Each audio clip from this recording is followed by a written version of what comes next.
इस मर्तबा हम आएंगे, गोली खाएंगे, लेकिन गोली का जवाब भी देंगे। उमर अयूब साहब को तो तकरीर का मौका नहीं दिया गया, चपेड़ें भी चली हैं। शुएब शाहीन साहब को तशद्दुद का निशाना बनाया गया है। पाकिस्तान डिफॉल्ट कर जाए, पाकिस्तान की माशी मुश्किलात गहरी हो जाए, जजेस खुले बंदों खड़े होकर हुकूमत पर तनकीद कर रहे हैं, साख के ऊपर सवालात उठा रहे हैं और अपनी डोमेन से बाहर निकल कर खेल रहे हैं। अस्सलाम दोस्तों, इनसाइड भी मौजूद में कुछ आमदन लें। जनाब, खबर यह है कि IMF जिसके साथ पाकिस्तान एक मुआहदे में है, उसने एक जायजा मिशन पाकिस्तान भेज दिया है। यह जायजा मिशन पाकिस्तान में अपने कयाम के दौरान जजेस की तकर्री, अदलिया की आज़ादी, गवर्नेंस और बदउनवानी जैसे मामलात के ऊपर एक जामिया रिपोर्ट को मुरतब करेगा और फिर इस रिपोर्ट को अपना जो हेडक्वार्टर है उसको अंदर पेश करेगा और इस रिपोर्ट की रोशनी में IMF इस बात का फैसला करेगा कि उसने पाकिस्तान को ये जो मुआहदा हुआ है $7 बिलियन का, उसके लिए अगली किस्त जारी करनी है या नहीं करनी। ये जायजा मिशन 14 फरवरी तक पाकिस्तान में मौजूद रहेगा और अपने कयाम के दौरान जुडिशियल कमीशन ऑफ पाकिस्तान के अरकान जिन्होंने जजेस की अपॉइंटमेंट करनी है उनके साथ मुलाकात करेगा। Chief justice of Pakistan mister justice Yahya Afridi साहब समेत 19 हुकूमती वजारतों, महकमों और रियासती इदारों के नुमाइंदों से मुलाकात की जाएगी। क्यों?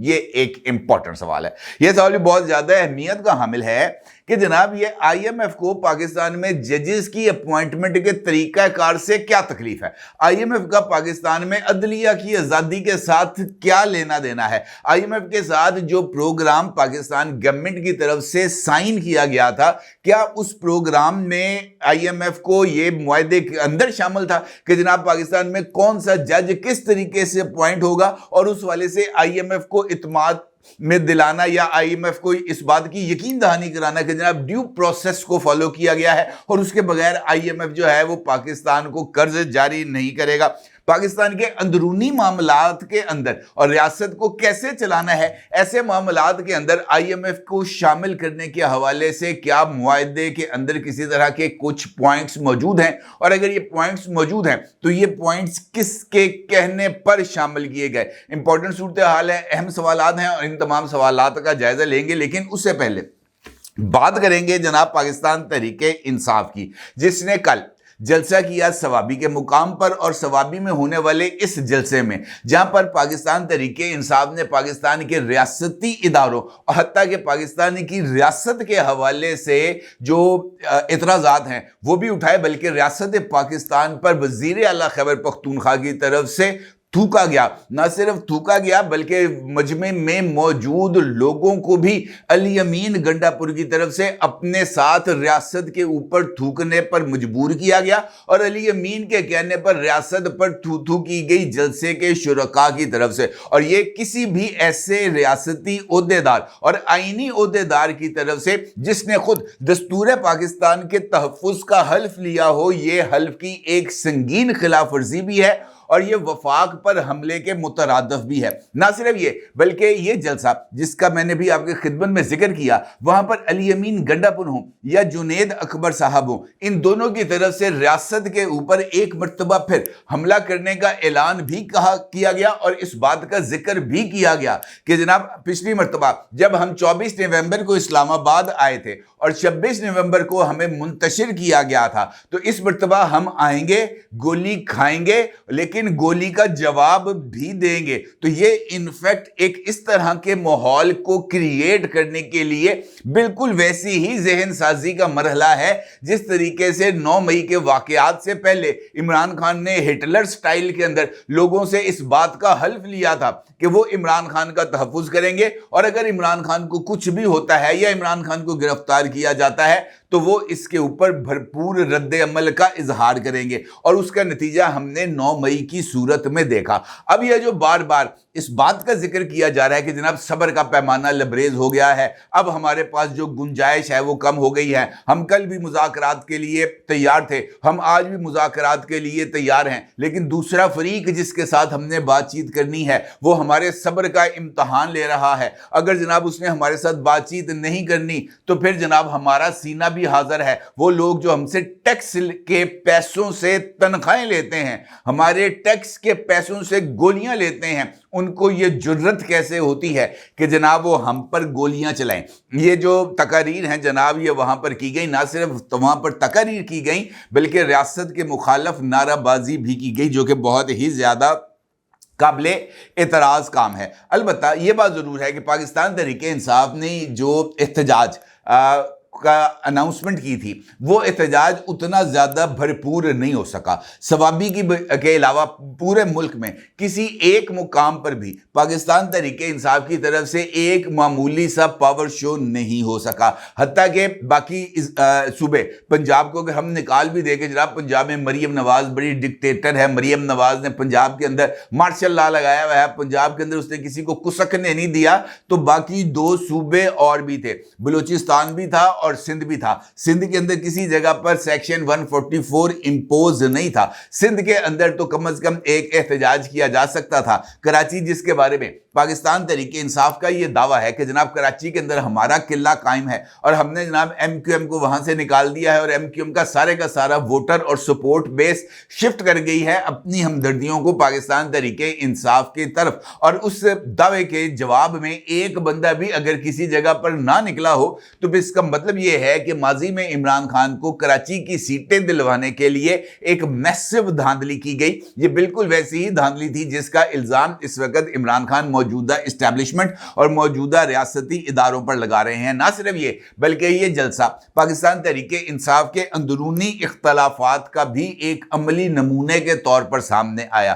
جہاں پر پاکستان تحریک انصاف کے سیکرٹری جنرل جناب عمر ایوب خان صاحب کو سٹیج پر تو بٹھایا گیا، لیکن اس طریقے سے بٹھایا گیا جیسے بچپن میں نہیں ہم کھیلا کرتے تھے، کسی کے ساتھ جھگڑا ہو جاتا تھا بچوں کا تو کہتا تھا تیری میری کٹی ہے آج تو، بالکل ایسے ہی تھا کہ جناب عمر ایوب صاحب کی کٹی لگ رہی تھی، وہ خاموشی کے ساتھ اپنی جگہ پر بیٹھے ہوئے تھے، حتیٰ کہ بتایا یہ جا رہا ہے کہ جناب عمر ایوب صاحب کو تو تقریر کا موقع بھی نہیں دیا گیا۔ اسی طریقے سے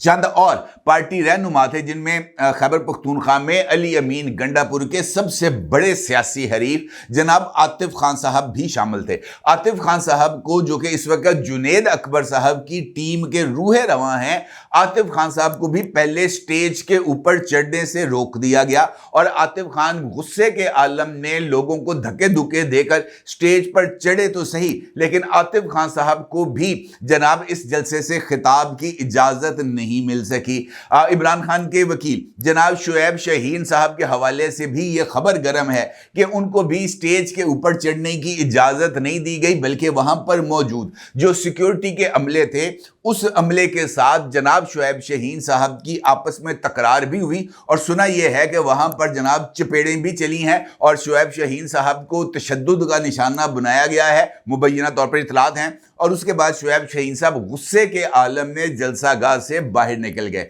شیر افضل مروت صاحب کو بھی جلسہ گاہ میں اور سٹیج کے اوپر چڑھنے کی اجازت نہیں دی، اور جناب شیر افضل مروت صاحب کا نام بھی مقررین کی فہرست میں نہیں تھا۔ شیر افضل مروت صاحب علی امین گنڈا پور کے ہمراہ جناب وہ سٹیج پر آئے، اور اس وقت جب انہوں نے سٹیج پر انٹری دی، جناب سلمان اکرم راجہ صاحب جو کہ سیکرٹری جنرل ہیں اور اس وقت شیر افضل مروت کے سب سے بڑے حریف ہیں، وہ تقریر کر رہے تھے، اور شیر افضل مروت نے جناب سلمان اکرم راجہ کی تقریر کو انٹرپٹ بھی کیا، اور لوگوں نے شیر افضل مروت کو دیکھ کر سٹیج کے اوپر نعرہ بازی بھی کی۔ جس وقت علی امین گنڈا پور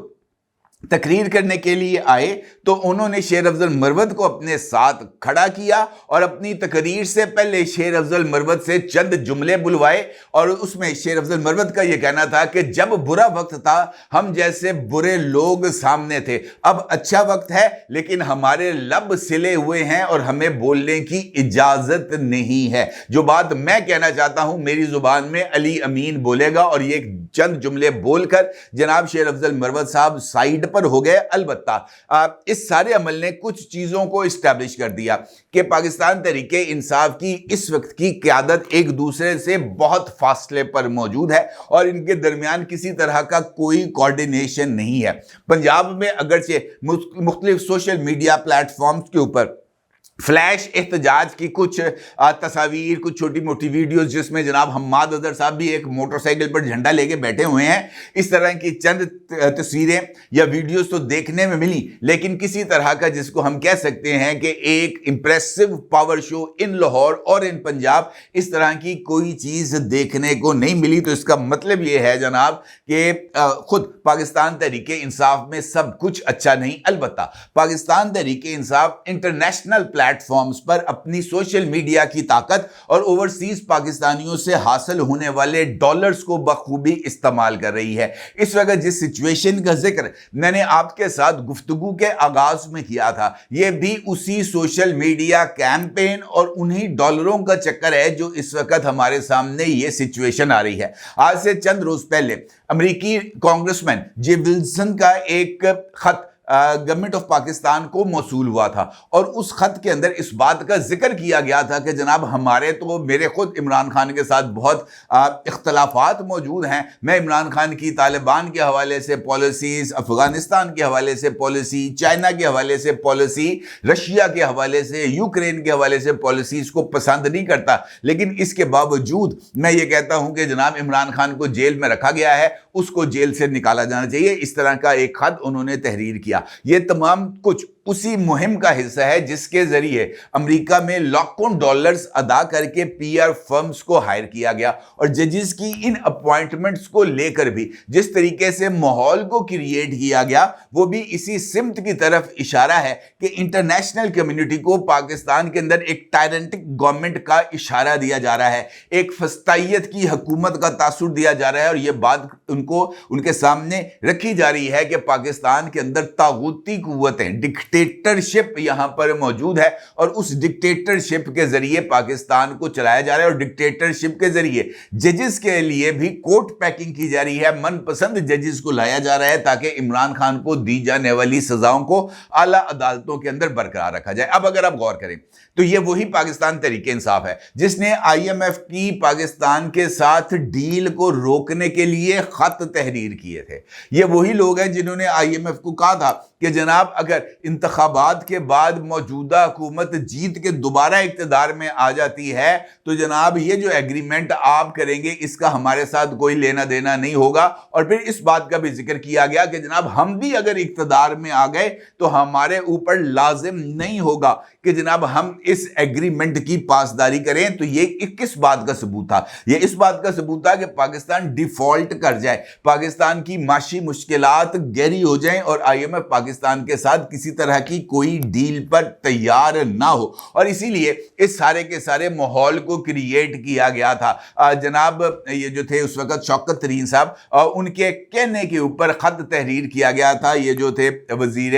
खजाना पंजाब के और वजीर खजाना खैबर पख्तूनख्वा की तरफ से, जो इस बात का सबूत था कि पाकिस्तान के माशी बहाली है उसके रास्ते में रुकावट को क्रिएट किया जाए। और अब भी जिस तरीके से माहौल को क्रिएट किया जा रहा है उसके जरिए भी कोशिश की जा रही है कि पाकिस्तान के लिए जो आईएमएफ की अगली किस्त है उसके रास्ते में रुकावट को क्रिएट किया जाए ताकि पाकिस्तान जो इस वक्त इक्तिसादी बहाली के लिए जो है वो काफ़ी हद तक तगदो करते हुए मुश्किल दौर से बाहर निकल रहा है, उसको एक मरतबा फिर पुश करके धकेल के वापस मुश्किल दौर में धकेल दिया जाए ताकि जो असूदगी पाकिस्तान की आवाम को मिलने जा रही है उसके रास्तों में रुकावट को क्रिएट किया जाए। और मुझे ऐसे लगता है कि ये खबर जिसका जिक्र मैंने आपके साथ गुफ्तगू के आगाज में किया,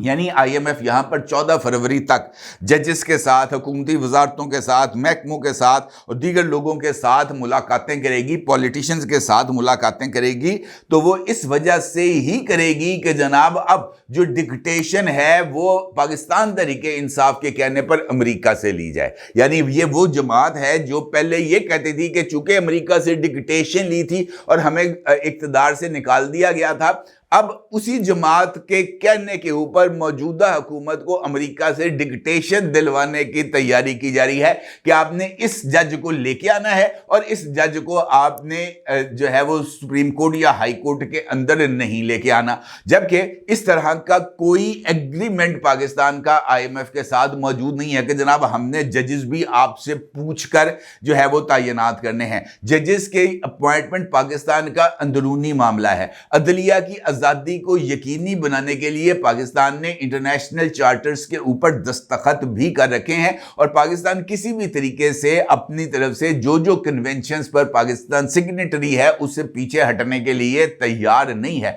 अदलिया की आज़ादी जिस हद तक पाकिस्तान को अवेलेबल है, पाकिस्तान में जजेस को अवेलेबल है, वो किसी और को अवेलेबल नहीं। आप इससे अंदाजा लगा सकते हैं कि जजेस खुले बंदों खड़े होकर हुकूमत पर तनकीद कर रहे हैं, एक पॉलिटिकल लीडर का रूप धार कर गवर्नमेंट पर तनकीद कर रहे हैं, गवर्नमेंट के लिए इस वक्त सबसे बड़ी ऑपोजिशन का किरदार अदा कर रहे हैं। पाकिस्तान की पार्लियामेंट की तरफ से मंजूर की जाने वाली आईनी तरमीम की साख के ऊपर सवालात उठा रहे हैं और अपनी डोमेन से बाहर निकलकर खेल रहे हैं। इससे ज्यादा जनाब जजेस को कौन सी आजादी चाहिए जो अवेलेबल नहीं है। तो मेरा ये मतलब है, मेरा ये कहने का मतलब है जनाब कि इस वक्त जिस सिचुएशन पर हम जा रहे हैं, जिस तरीके से हम ये अपनी सियासत को लेकर चल रहे हैं, अगर हमने इसी तरह का जो तरीकाकार है उसको जारी रखा तो शायद पाकिस्तान की रियासत के हवाले से भी पाकिस्तान तहरीक इंसाफ कुछ सवालात उठा देगी। और मुझे नहीं लगता कि अगर हम इस हद तक भी झुक कर IMF के साथ लोन के लिए या एग्रीमेंट्स के लिए जाएं तो ये हमारे लिए मुमकिन ही होगा। पाकिस्तान तहरीक इंसाफ को वो कहते हैं ना, आप खुद अपनी अदाओं पर ज़रा गौर करें, फिर आप जो है वो इतराज़ करते हैं कि जनाब हमारे स्क्रू टाइट हो गए हैं, साड़ी बत्ती बंद करती है, साडा जनाब पक्खा नहीं चल रहा। तो फिर ये जिस तरह के आप काम करेंगे, वो कहते हैं जेहो जा मुंह ओहो जी चपेट, ये बिल्कुल वैसा ही अमल होता है। लिहाजा बेहतर है कि आप जनाब ये खतो किताबत से बाज आ जाएं और आराम सुकून से आईनी हदूद के अंदर रहते हुए सियासत करें, तो यही सबके लिए बेहतर होगा। अपनी राय का जरूर इज़हार कीजिएगा। आपका बहुत शुक्रिया। अल्लाह हाफिज़।